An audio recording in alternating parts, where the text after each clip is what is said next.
کی معطلی اور جو ان کو قصوروار ٹھہرایا گیا ہے کنوکشن، یہ تو جمعرات کو بھی معطل ہو سکتی ہے، اور آئین اور قانون کے مطابق ہمیں بہت امید ہے کہ ایسا ہی ہوگا، اور مین اپیل جو ہے وہ بھی کامیاب ہونی چاہیے۔ جس طریقے سے یہ ٹرائل چلے، دفاع کا حق نہیں دیا گیا، 14 گھنٹے جیل میں ٹرائل کی گئی، اور نیچے اگر دیکھیں کہ مسئلہ کیا ہے تو میری نظر میں کچھ بھی نہیں ہے ان دونوں مقدمات میں، لہٰذا کسی بھی پہلو سے دیکھیں میں سمجھتا ہوں انصاف کا تقاضا یہی ہے کہ تمام سزائیں ختم ہوں۔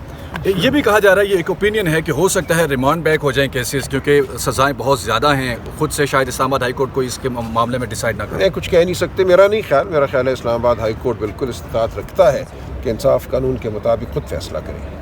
Thank you. آپ کے اپنے حلقے کا کیا بنا؟ وہ بھی چل رہے ہیں معاملات۔ بلڈوز کیا انہوں نے پنجاب میں، مخصوص نشستیں جو ہے سب سے بڑی پارٹی کو نہیں دی گئی ہیں، اور قومی اسمبلی میں بھی یہ جو ہے مخصوص نشستیں دینا ان کا فریضہ ہے، اس لیے کہ ایوان مکمل نہیں ہوتا ہے جب تک ایوان میں یہ مخصوص نشستیں نہیں دیتے۔ پاکستان تحریک انصاف کو، یعنی وہ جو سنی اتحاد کونسل ہے جس کا، تو اس کے بغیر یہ کیسے بلا سکتے ہیں، اور اگر بلا رہے ہیں تو پھر انشاءاللہ ہم کتنی اسٹرانگ اپوزیشن ہوگی آپ لوگوں کی؟ شیر افضل صاحب تو کہتے ہیں کہ ہم 1-1 روپے کا حساب لیں گے ان سے۔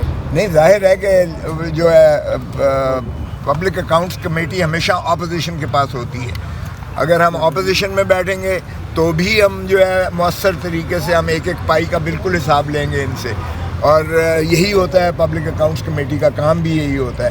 سو آپ کتنی مؤثر ہوگی انشاءاللہ آپ دیکھ لیں گے کہ کتنی مؤثر جو ہے اپوزیشن ہوگی۔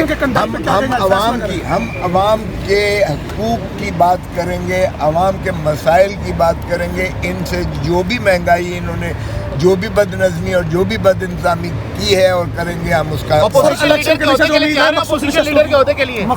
کی امید ہے الیکشن کمیشن سے؟ وہ پارٹی کا استحقاق ہے جس کو بھی بناتے ہیں۔ نہیں، الیکشن کمیشن توقع ہے